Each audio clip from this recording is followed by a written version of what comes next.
I'm William Cooper, and you're listening to the Hour of the Time. Ladies and gentlemen, have some bad news. Tonight,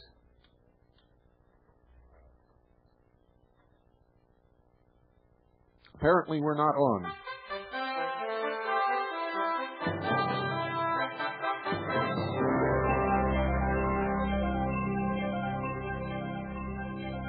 Apparently, we're not on shortwave, but we are on satellite. Last night, Anthony J. Hilder was attacked by 4 assailants in front of his home in Los Angeles and was shot.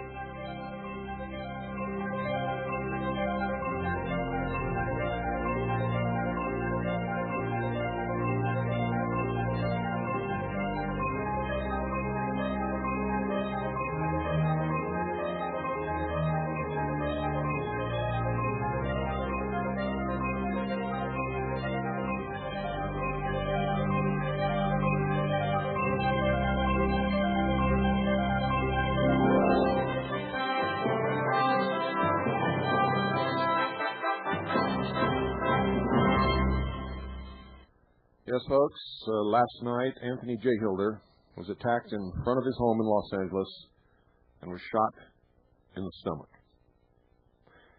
He is now in the hospital. He's undergone surgery. And I'm going to be talking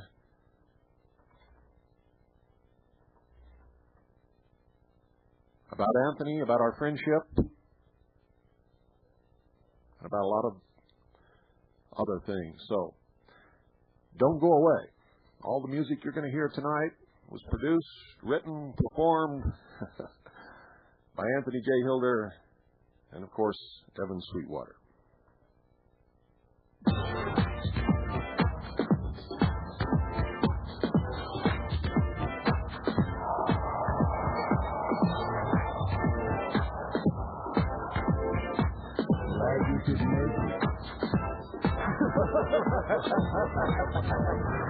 Welcome to the new world order.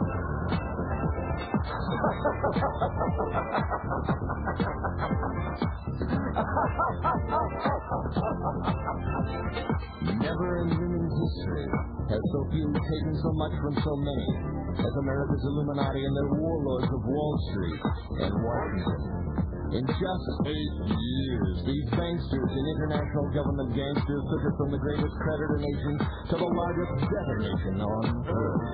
Our standard of living has dropped like a rock for 4 out of every 5 Americans. They have foreclosed on our homes, our farms, our factories. They've exported your jobs and surrendered our arms. They want a new world order. A new world order. A new world order. A new world order.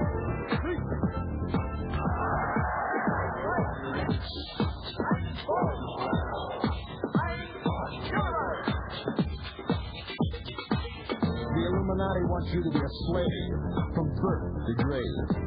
The banksters own the Federal Reserve. It's private. They own it. It's neither federal nor a reserve. The cashiers make that fiat funny money stuff you call dollars for 2 pennies. They lend it back to us at full face value. Then charge you interest. You get the debt. They get the interest. They get the gold, you get the crap. What is a new world order? A new world order. A new world order.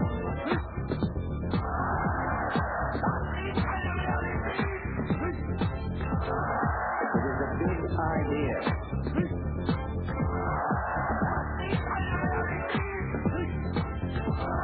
It is a big idea. A new world order.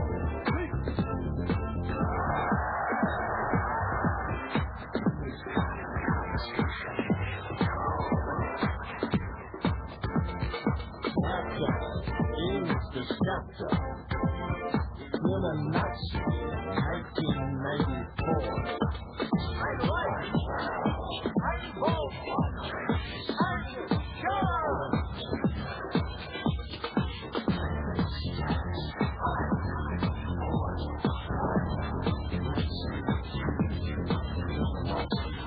Their CFR controls the CIA, the FBI, the ATF, and the FDA. They don't give a damn about the POW and the MIA. Hillary, Billary, Hitler, Marx, and Mao. They want a new world order. They want it all, and they want it now.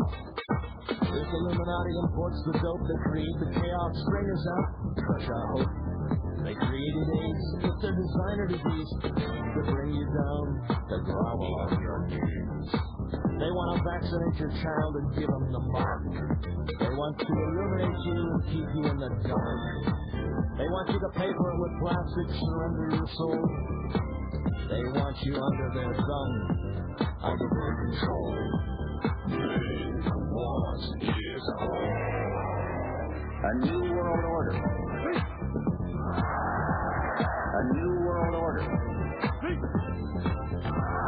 A new world order.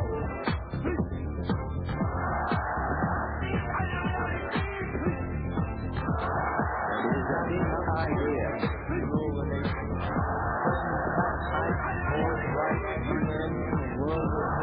It is a big idea. It's a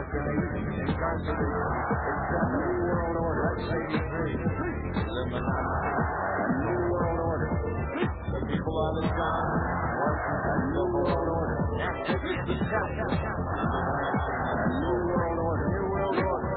They're not concerned with all and more. It is a big idea.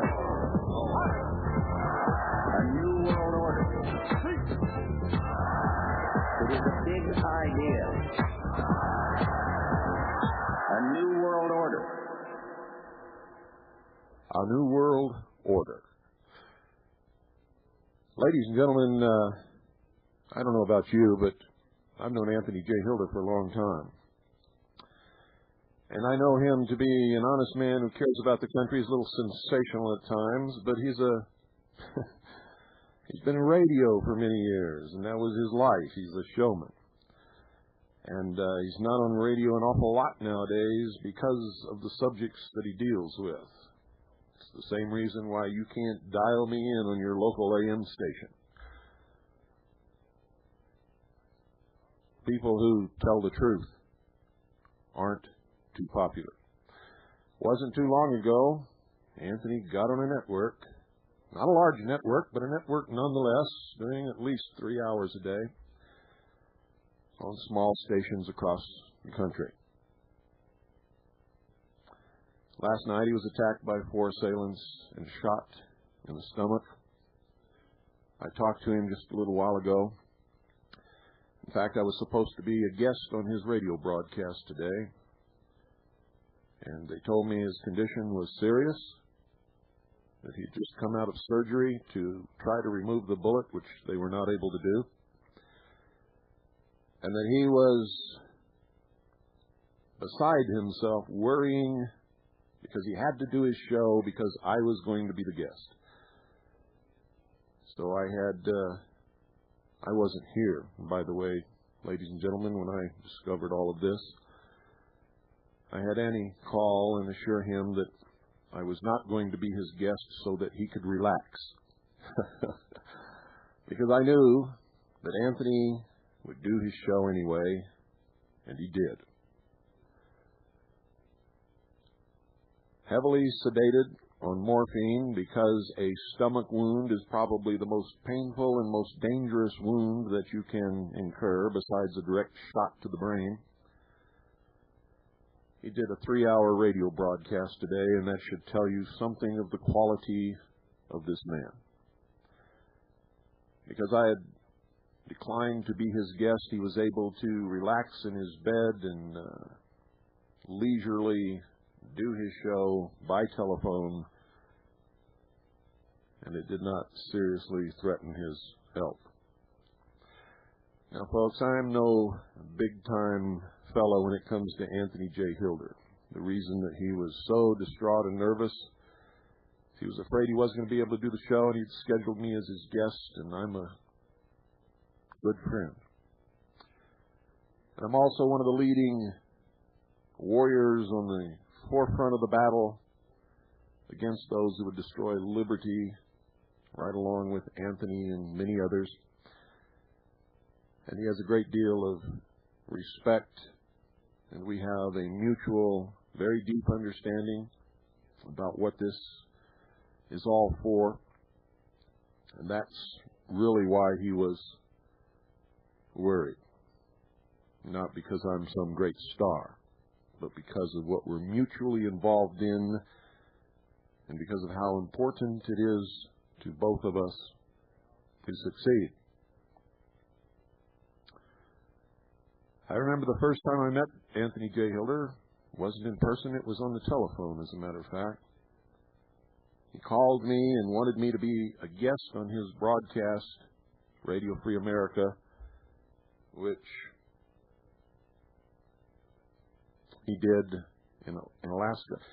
In fact, Anthony at one point was a serious contender for the Senate of the United States in the state of Alaska.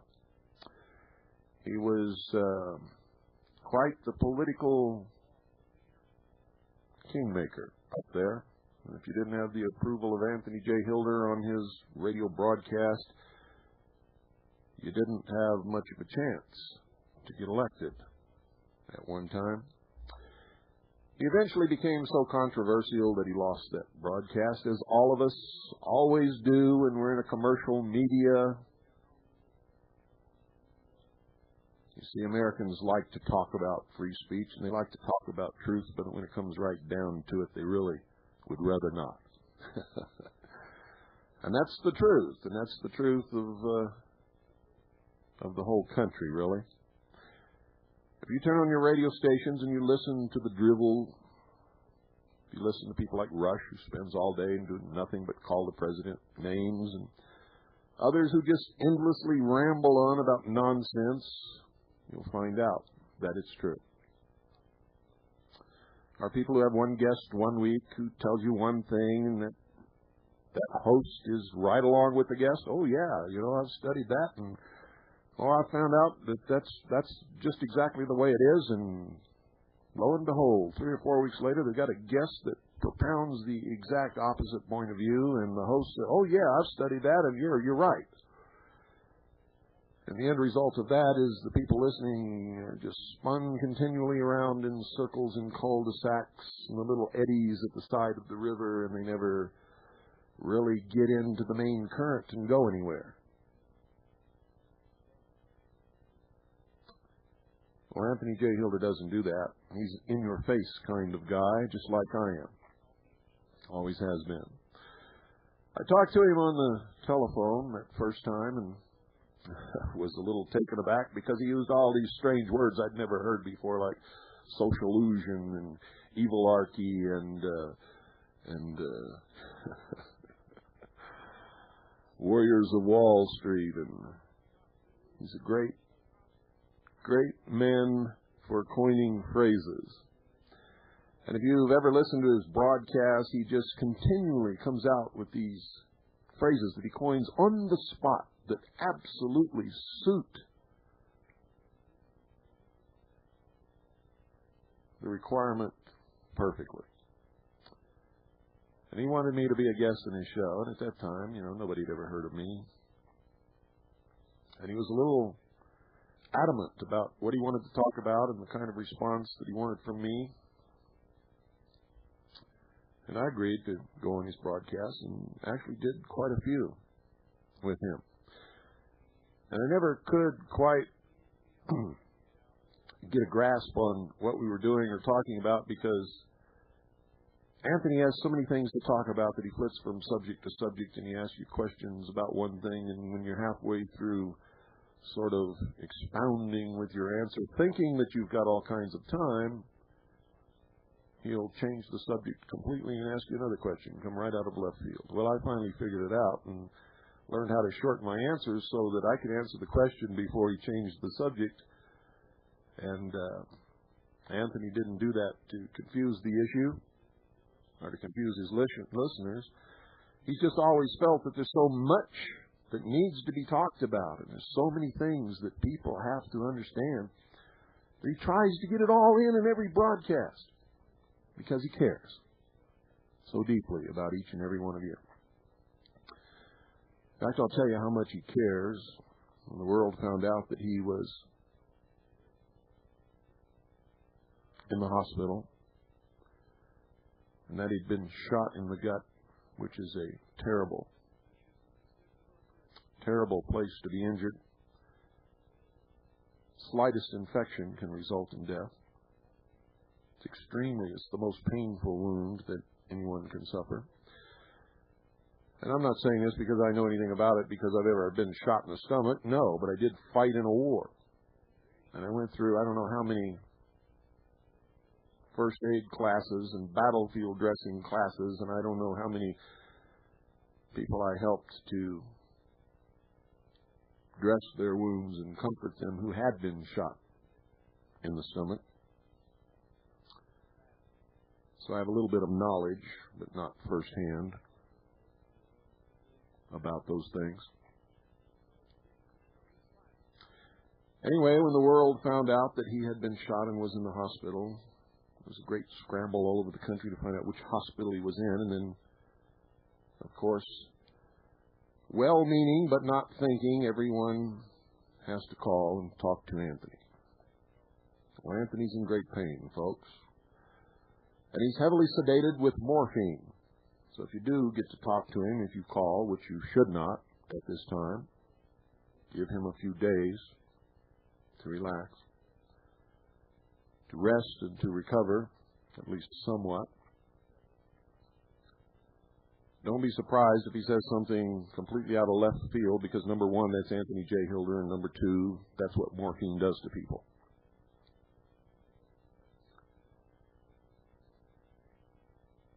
He had people call my wife and wanted to speak to me. Well, I didn't get home until late this evening, and I talked to Anthony. And he was so concerned about what I would think and about what was happening, and he was so proud of himself because he had done his radio show, and I was, of course, so proud of him. Tremendous character. Tremendous man. Be shot in the stomach, come out of surgery, heavily sedated on morphine, and pull off a 3-hour radio show. Takes something that most people, if they have it, can't find it. Personally, I think it's in everyone. It just takes some people a long time to get in touch with what they're capable of doing.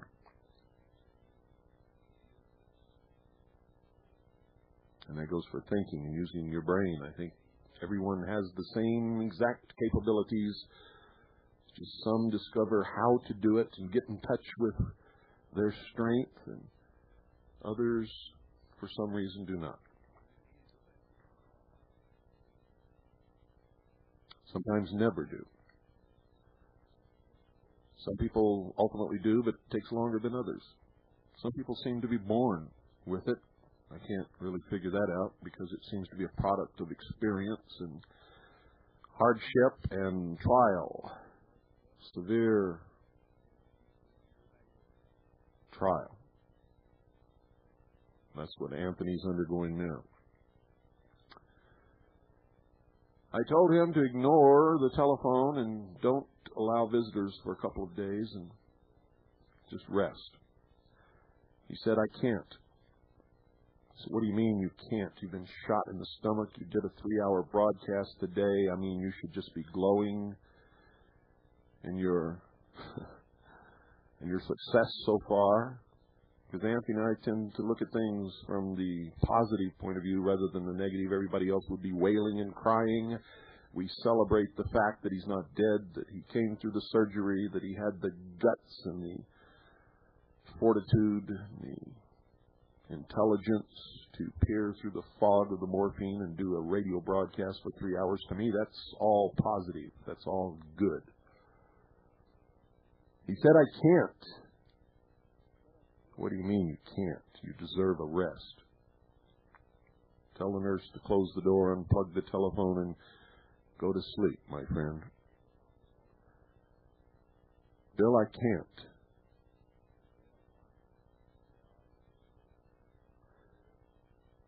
Anthony, why can't you go to sleep? Why can't you rest? Because they're not awake yet. I can't rest until they're all awake.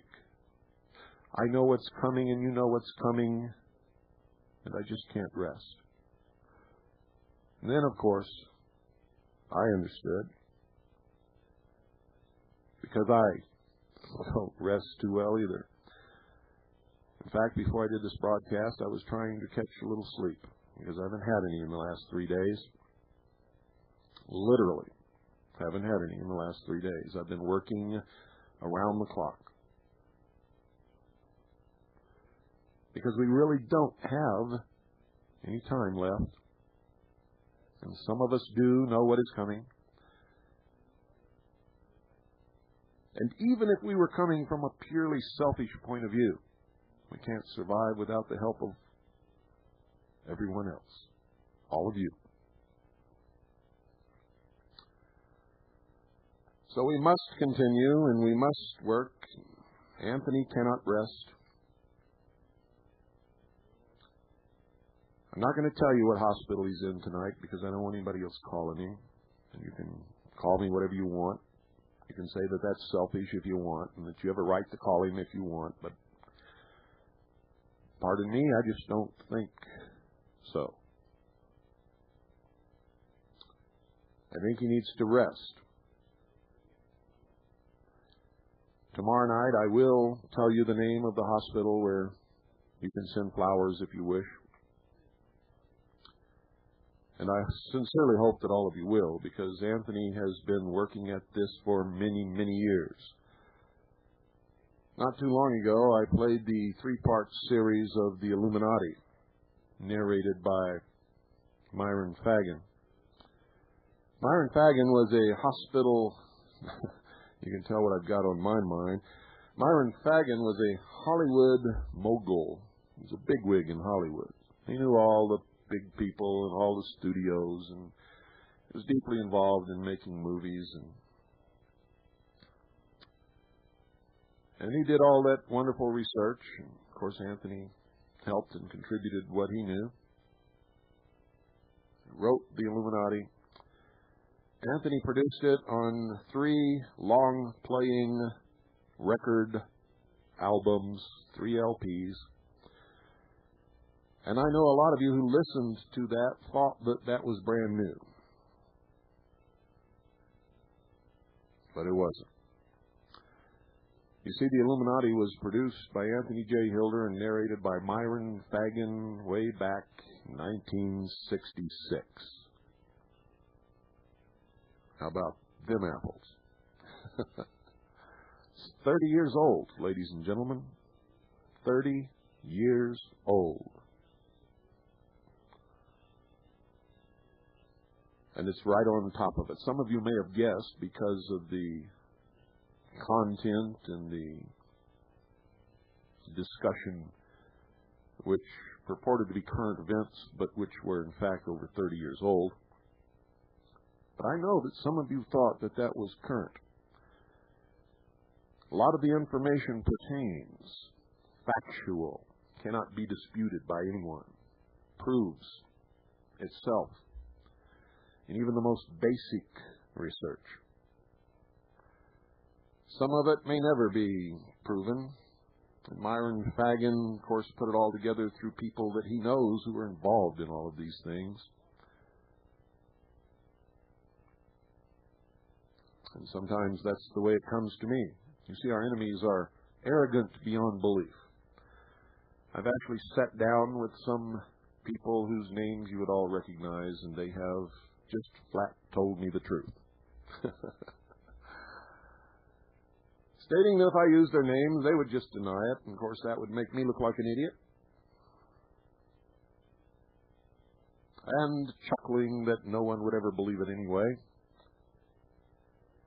And eventually getting around to telling me that I was insane for wasting my time with the stupid masses. That I have a brain. Why don't I join them? They would make life very easy for me. And of course, I could never do that. The same thing, same conversations have transpired between Anthony and some of these people also. And of course, that's the way Myron Fagan got a lot of his information, on top of a lot of research. That was a monumental work that made Anthony J. Hilder an instant enemy of almost everyone in this country who has any power whatsoever. And so his life has not been easy. Has not been easy at all. And in recent years, he's found it very difficult to find work in radio.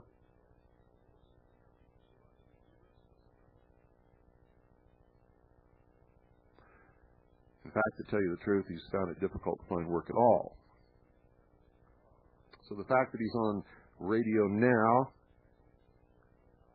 is a reason for all of us to rejoice. And I just hope that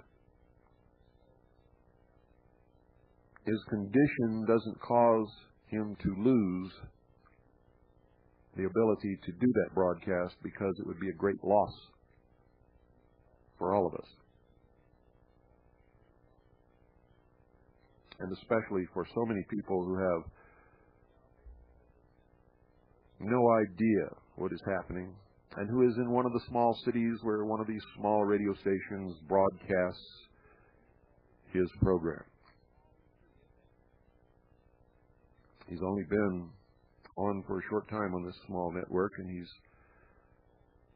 already beginning to do as he has always done: stir it all together with a long wooden spoon.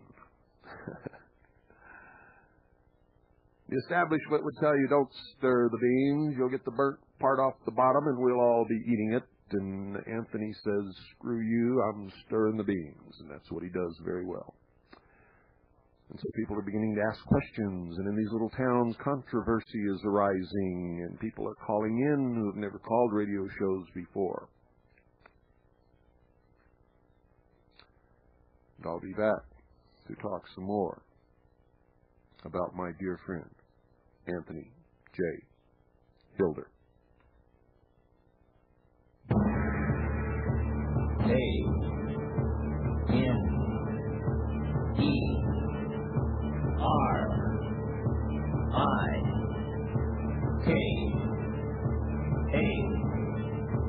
Comrade Clinton is marching us towards the millennium. His agenda, a new world order.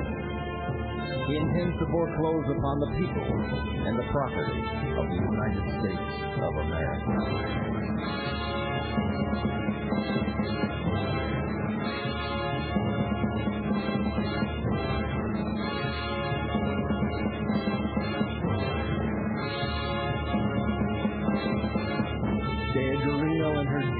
Of the UN said it was necessary to kill the congregation at Waco to save the children. Comrade Clinton guides us and guides us into surrendering our sovereignty piece by piece to a one world government. Ladies and gentlemen, the hour of the time is brought to you by all of our good friends down at Swiss America Trading. And unlike other radio hosts who talk about their good friends during commercials, these really are my good friends. And when I say that, I mean it. You see, they wouldn't be sponsoring this broadcast if I didn't have complete faith in their product, in their honesty, in their ability and willingness to treat you fairly and resolve problems properly, if and when they ever arise. And of course, anything that I do, I must be able to attach my name to it with a clear conscience, knowing that my listeners who take advantage of the services that Swiss America offers will indeed derive real worth and benefit. It is one of the most important things that you can do when you get yourself straight.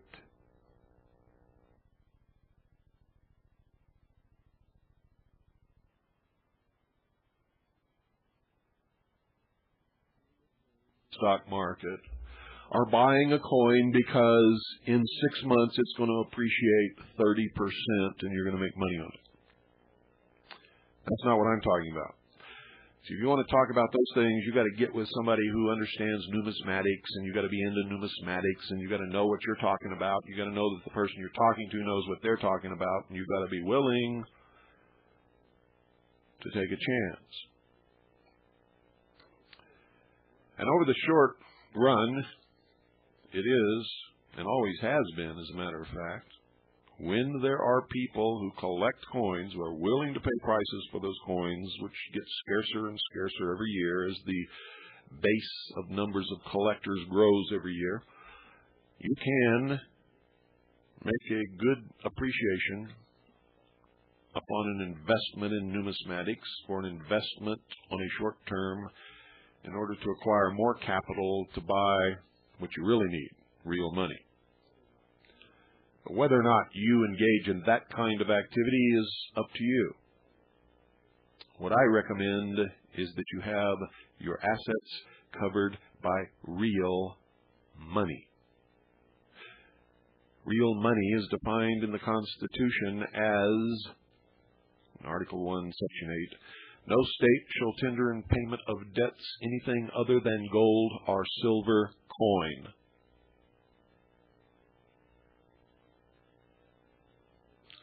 So anything other than gold or silver coin is not constitutional money. The law further defines what money is.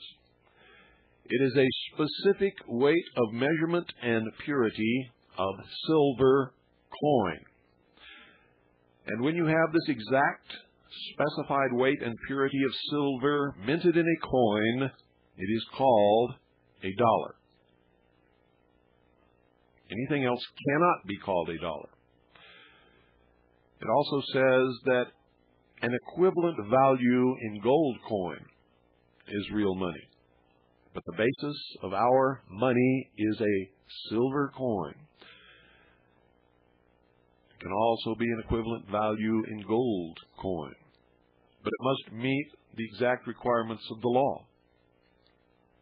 And it's the best example that I can give anyone who can pick up a copy of the Constitution for the United States of America and see instantly that the Constitution is not in effect.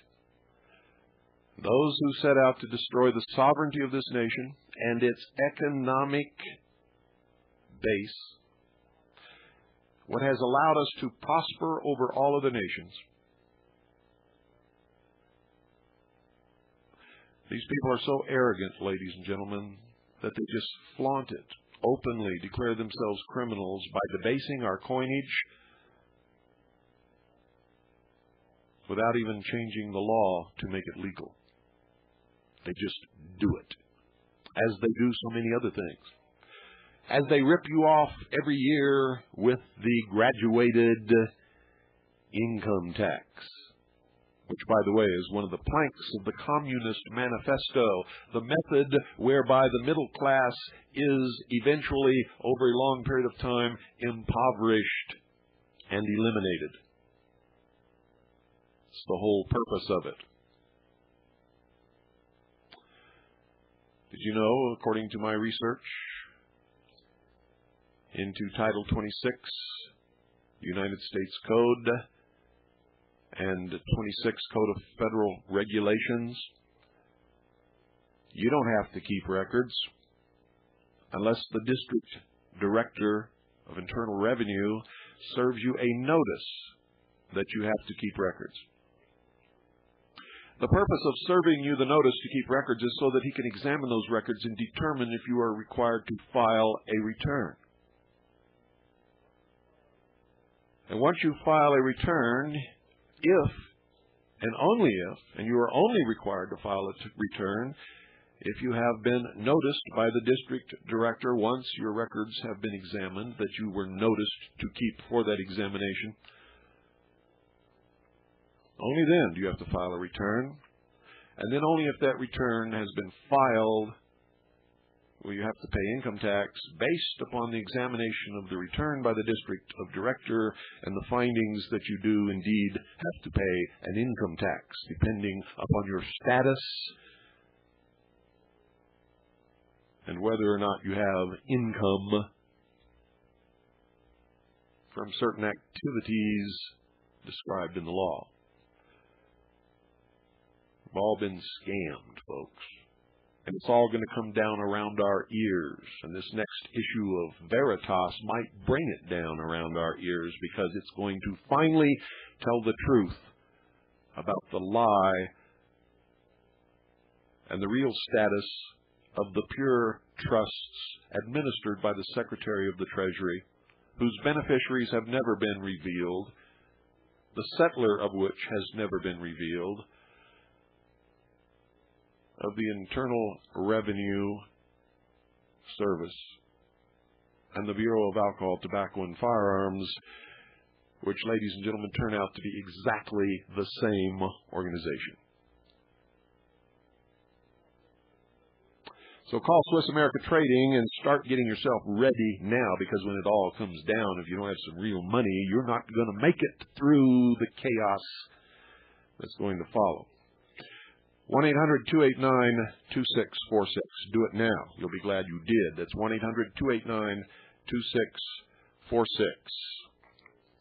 Anthony, in his flair, would say, go for the gold.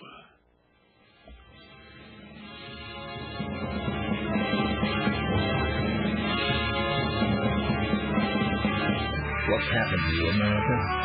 Have you lost both your will to win and your mind? Would you willingly turn your children over to the Hitlerian health Stapo to be immunized with the mark? Will you allow your kids to be numbered like animals, as were the Jews and Gypsies in Nazi concentration camps, so they could be tracked and controlled from cradle to grave, and not raise your gun nor your voice? Have you bought Clinton's big lie and rejected the uncomfortable truth? Are we so brain-dead and fantasy-led as to be politically correct rather than spiritually right? America, God help us.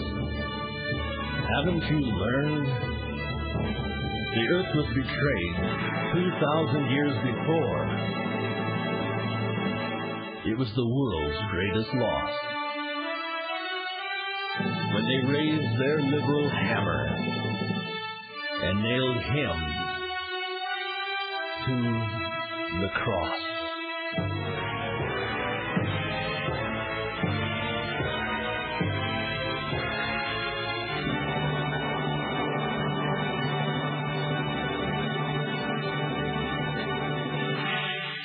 Now that, ladies and gentlemen, is A.J. Hilder at his best. Very best. He has a flair. He has an ability, a talent to communicate far beyond most. He has a talent with the language and his ability to invent words on the spur of the moment that fit the occasion absolutely wonderfully. One of my favorite words that he has coined is socialusion. I love it. I don't use it a lot because I don't like to take credit for what other people have done. But I love that word, and I do use it occasionally when it fits. And it fits. It fits so many things so perfectly. Socialusion. It is the perfect method of allowing people to understand that socialism is in fact an illusion. The promise never materializes. The promise is that you're going to gain something from nothing. Your life is going to be easier. Someone's going to take care of you like your daddy did when you were little. But what happens is you become burdened and responsible to pay the cost of what you thought was free. And when you accept the benefit, you in effect actually and in reality become enslaved by the benefactor. You see, it's always been a basis of the common law that whoever accepts a benefit from another also agrees to be guided and told and supervised in how the benefit can be used. It also obligates you to the benefactor, who can then call upon you to perform a reimbursement of the obligation. Socialusion. What a wonderful word. Anthony J. Hilder invented it. Out of his mind on the spur of a moment, on one memorable balmy California night. See, I spent many hours in many different cities across this country, sitting over a nice, wonderful snifter of rare brandy, talking for hours with Anthony about a lot of things.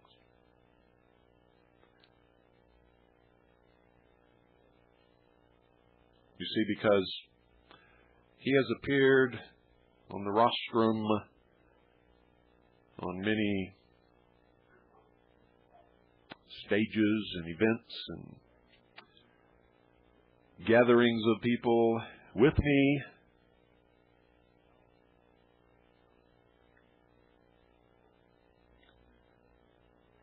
And many of these late-night conversations ultimately became subjects of discourse on this program.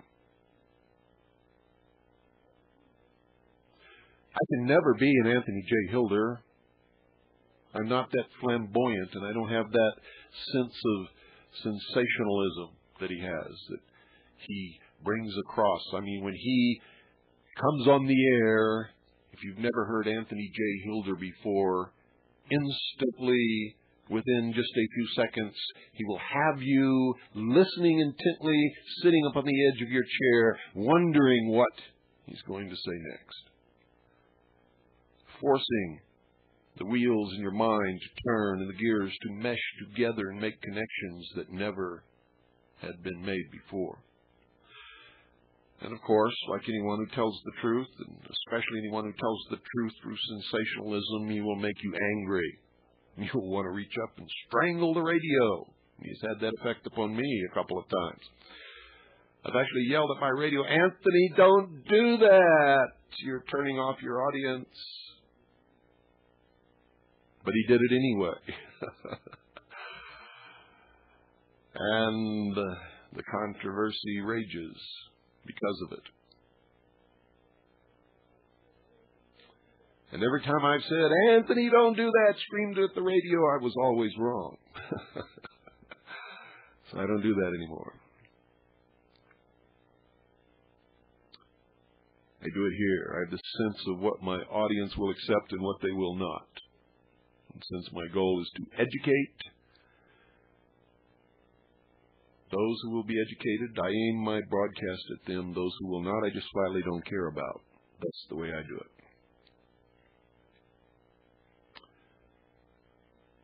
But Anthony, in your face. His personality is so strong that I have seen him go to be a guest on someone else's broadcast and literally take the program, the show, right out, away from them, and run away with it. And you see this host sitting there behind his own microphone on his own show, absolutely flabbergasted and beside himself and lost, without the intellectual capability to catch up with Anthony or to even know what it is that he's talking about. And that is a sight to see. I've been there when this has happened. And while I have empathy and feel a little sorry for the host who's lost his show, I cheer this great talent that was able to do that. For you don't win battles by standing on the sidelines and being polite and waiting for someone else to go first. It just doesn't happen. And there is no defensive position that can not ultimately be overcome. So those who are just dripping with politeness and are always worried about what someone else is going to think of them or what they say seldom win battles. Oh, everybody thinks they're very nice, but they just don't win the battles. And those who take the defensive position and are always defending their point of view or defending this or defending that or defending a liberalism or a conservatism or something like that, they don't win battles either. They just sort of come off as being wishy-washy fence sitters, no matter what they espouse as their own point of view. And usually with those kinds of people, it's very hard to get them to espouse anything at all as their own original point of view, because then they have to make a commitment. And to make a commitment is to go on the attack. You win battles by finding the weakness of the enemy and probing those weaknesses with all of your strengths until the enemy is overcome and leaves the battlefield. And when that happens, you stand victorious. And ladies and gentlemen, regardless of what you've taught your children or what you were taught by your parents all your life, that is the only thing that counts ultimately, is who won the battle. All this bullshit that they tell your children and that we were told in school about, it's not whether you win or lose, it's how you play the game, is a lie. It is a lie. If you don't believe me, and if you don't believe Americans believe that it's a lie, you watch the next Super Bowl and see which team is carried off the field by the crowd and which team walks away with their head hung low, ignored at the end of the game.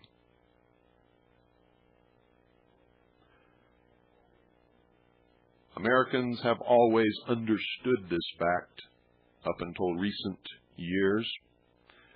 They seem to be losing it now. Anthony understands it, and I understand it, and our enemies understand it. You can be sure.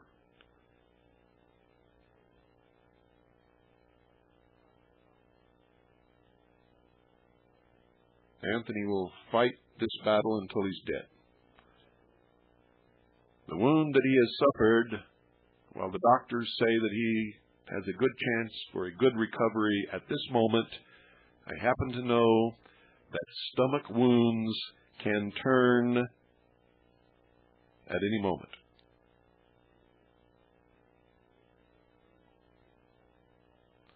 You see, Anthony could be fighting his last battle. I don't believe that. But I have prepared myself in case it turns out to be true. And tomorrow night, when I give the name of the hospital, I hope that all of you will at least send him a little card or something to tell him that all of the years of standing in the front lines, taking the brunt of the attack, and returning it with all of the strength and the capabilities and the wonderful talent that he has been recognized by those that he has attempted so valiantly and so many, many times with everything that he has ever had to help. None of us who fight these battles ever get rich. There is no money to be made in this. Only a prayer and a sincere desire that liberty will prevail.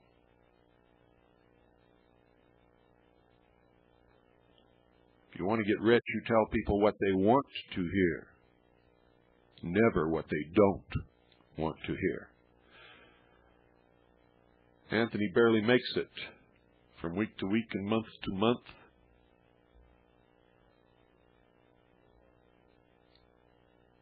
And don't bother sending him donations because he'll send it back to you. He's not that kind of person. And that's not what I'm fishing for.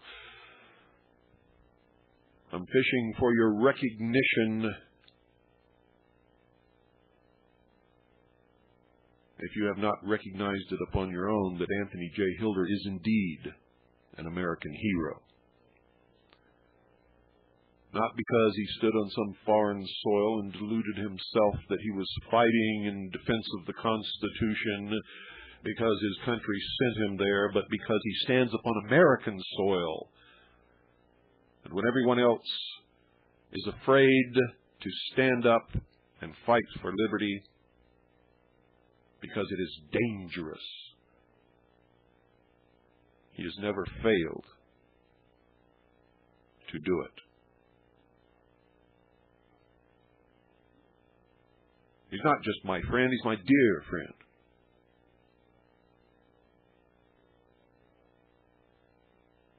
And I have in the past and will in the future go to extreme lengths to help him whenever he needs it, whether he asks or not.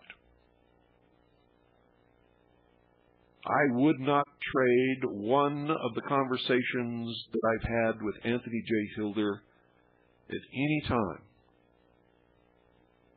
that I've known him for anything in this entire world that anyone could ever offer.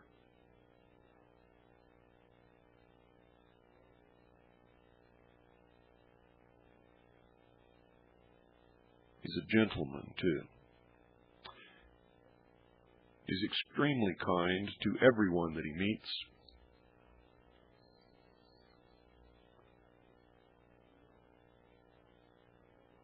And he is, and I know this to be a fact,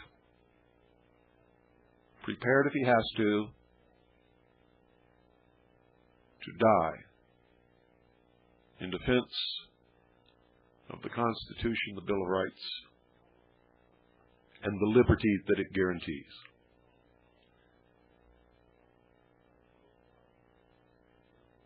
I am so sorry that this happened to him. And I don't know if it was an attempted robbery or if someone was angry because of one of his broadcasts, or that these goons were hired by the enemies of liberty in an attempt to silence him. And I don't think anyone else is going to know either. And it doesn't matter. And I'll bet you anything that no matter what condition Anthony J. Hilder is in, he will do 3 hours tomorrow. On radio, mind fogged by morphine, in great pain, not knowing whether he's going to pull through or whether this is his last battle.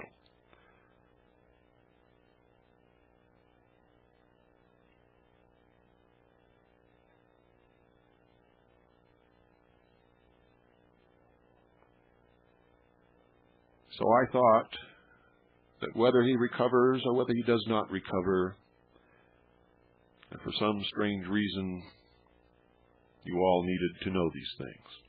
I love Anthony J. Hilder as much as I could love any man on this earth.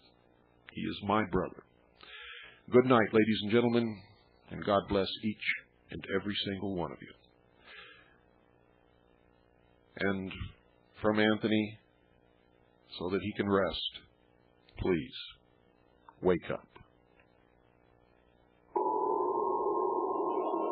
All of a sudden, in the middle of the night, there's a loud knock on your door.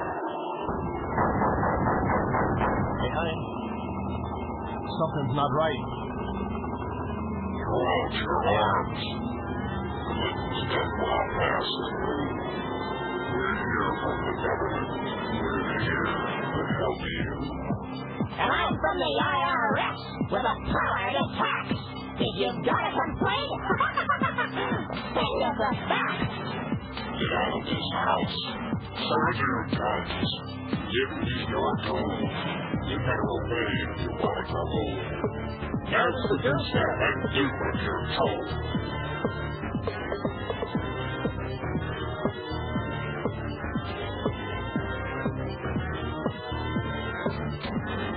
Hillary Shalala, Reno Janet Dyke, reading the words of General Albert Pike, demonic founder of the Ku Klux Klan, engineer of the Masonic Master Plan. Pike said Lucifer is God across this land, and Clinton saying take the mark in your right hand. While we're all dancing to the drums of the Fourth Reich, Clinton's preparing it for another huge tax hike. Order out of chaos, depression, inflation, creates a panic and rapes the nation. Crisis creation. Incite black and whites. Program agitation.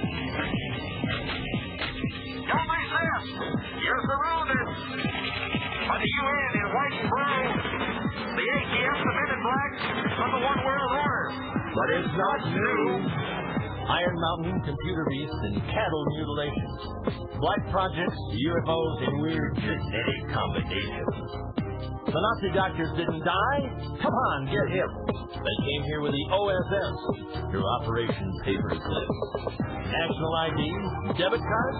Yeah. Vaccination biochip, milk carton kids, genetic engineering. Clinton says her health plans for you and your own good. Sure. And Adolf Hitler's Robin Hood. Masonic mind manipulation. Inciting riots, it's crisis creation.